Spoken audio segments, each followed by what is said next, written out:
Bienvenue sur Africa 24 dans cette nouvelle édition du Non-Stop Info. Voici les titres de l'actualité. La publication d'un rapport encombrant pour le président Jacob Zuma choque l'Afrique du Sud, un document qui met en cause le chef de l'État et certains de ses ministres. D'évaluation de la monnaie égyptienne ce jeudi. La décision prise permettra, selon la Banque centrale, d'assurer la stabilité monétaire et budgétaire face à la crise que traverse l'Égypte. Et puis, la ville portuaire de Mostaganem accueille la 4e édition de la tournée équestre algérienne, une compétition qui a vu la participation de 25 pays. Le 18 décembre 2016, c'est la date prévue pour les élections législatives en Côte d'Ivoire. Annonce faite ce jeudi par le porte-parole du gouvernement Bruno Koné.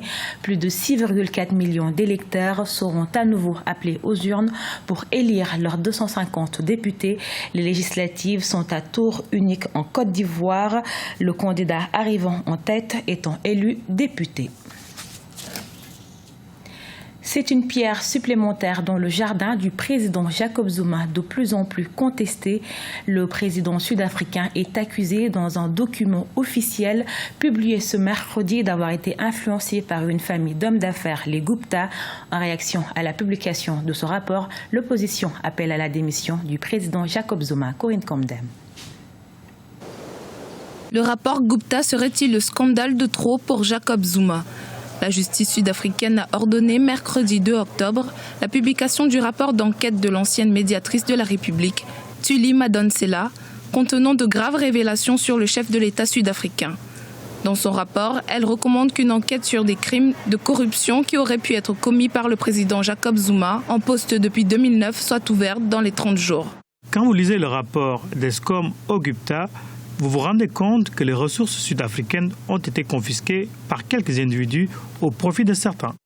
Le rapport vise particulièrement la puissante famille indienne Gupta, qui sera entre autres accusée d'être intervenue auprès du chef de l'État pour la nomination de ministres et de dirigeants d'entreprises publiques. Dans l'immédiat, l'opposition sud-africaine envisage de déposer une motion de censure le 10 novembre pour exiger le départ de Jacob Zuma, dont le mandat prend fin en 2019. Ce n'est pas la première histoire de scandale qui éclate depuis le début de cette mandature de Zuma, et qu'aujourd'hui il y a une certaine frustration au niveau de la population, au niveau de la classe politique, de l'opposition, mais surtout au niveau de son propre camp, l'ANC. Que cette motion de censure aboutisse ou pas dépendra de l'énergie que l'opposition, dépendra de l'énergie que la société civile mettra dans la conduite de cette demande-là.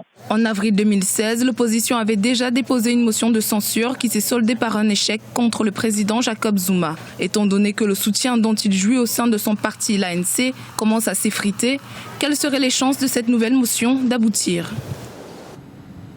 C'est un coup dur pour le président nigérian Muhammadu Buhari. Les sénateurs refusent de donner leur approbation afin que le pays emprunte près de 30 milliards de dollars. Un prêt nécessaire selon le président qui entend avec cette enveloppe concrétiser des projets urgents visant à réduire la pauvreté. Amira Benjabala Jean-Pierre. Les sénateurs nigérians rejettent le plan budgétaire du président Muhammadu Buhari. Le chef d'État avait demandé leur accord pour que le pays sollicite des prêts extérieurs d'un montant total de 29,9 milliards de dollars. Ce prêt international, jugé nécessaire par le président au vu de la situation économique morose, devait servir à la mise en œuvre rapide de projets concrets dans plusieurs secteurs, comme les infrastructures, l'agriculture, la santé ou encore l'éducation. Le président avait fait une demande d'approbation écrite à la Chambre haute. J'aimerais souligner le fait que les projets et programmes du plan d'emprunt ont été choisis selon les évaluations économiques, techniques positives et les contributions qu'ils apporteraient au développement socio-économique du pays, y compris la création d'emplois, réduction de la pauvreté et la protection des plus vulnérables et des plus pauvres de la société nigériane. Le plan budgétaire soumis au vote a été rejeté par les sénateurs à une écrasante majorité. L'économie nigériane, dépendante à 70% de la rente pétrolière, peine à surmonter la chute du cours du baril. Récession, inflation, dévaluation du naira, pénurie de devises étrangères. Les besoins en financement du géant africain n'ont jamais été aussi importants. Sur la structuration qui est présentée par le président Bouhari. Il y a une partie qui est sollicitée en eurobond, une autre du concessionnaire. Sur l'eurobond, je pense que les économistes aujourd'hui, même le secteur financier est unanime sur le fait que les conditions d'emprunt sur les eurobonds aujourd'hui ne sont pas forcément les meilleures. Donc je pense que la porte n'est pas fermée. De toute façon, je crois qu'il y a la possibilité de ressolliciter un vote du Sénat sur une proposition peut-être aménagée. Le déficit du budget de l'année 2016 s'élève quant à lui à environ 6 milliards de dollars. Le Nigeria a sollicité plusieurs institutions pour le financer. Seule la Banque africaine de développement lui a accordé un prêt d'1 milliard de dollars. Sous pression, l'Égypte dévalue sa monnaie pour faire face au contexte de crise persistante de son économie. La Banque centrale d'Égypte a décidé ce jeudi de laisser flotter la livre égyptienne, une option plusieurs fois refusée par le gouvernement. Corinne Camden. L'Égypte décide de dévaluer sa monnaie. La Banque centrale d'Égypte a annoncé ce jeudi 3 novembre sa décision de laisser flotter la livre égyptienne dans le cadre d'un programme de réforme économique. Cette décision permettra d'assurer la stabilité monétaire et budgétaire du pays. La Banque centrale annonce sa décision avec effet immédiat de passer à un régime de change libéralisé pour contrer toute distorsion sur le marché national d'échange des devises étrangères. La faiblesse des réserves actuelles de devises étrangères en Égypte a un impact sur l'économie, en particulier les importations. Cette mesure de libéralisation du taux de change permettra également de relancer la dynamique d'offres et de demandes afin de créer un environnement propice pour un approvisionnement fiable et durable en devises étrangères. Soulignons que les réserves de dollars de l'Égypte s'élèvent désormais à 19,6 milliards depuis septembre 2016, soit une baisse d'environ 50% entre 2011 et 2016. Cette décision reflète une volonté, en tout cas, des autorités monétaires égyptiennes pour assécher de tout ce qui est spéculation autour de la monnaie égyptienne. C'est une manière de doper les exportations égyptiennes et pousser le pays à encore exporter plus et faire entrer un peu plus d'argent. C'est une mesure en tout cas qui reflète un certain réalisme, une volonté d'épouser la réalité de l'état de l'économie égyptienne. À la suite de cette annonce, la monnaie égyptienne s'est changée au taux officiel de 13 unités pour $1, soit une dévaluation d'environ 48% sur le cours précédent. La tournée équestre algérienne qui a démarré le 26 octobre prendra fin ce 5 novembre 2016.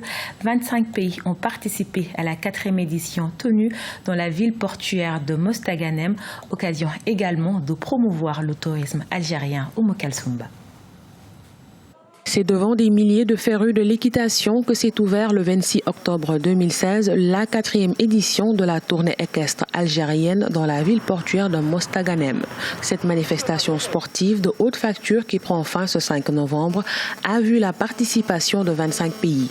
Hormis son côté sportif, la tournée équestre algérienne est un moyen pour les autorités de promouvoir le tourisme qui est un secteur primordial pour l'économie de ce pays de l'Afrique du Nord.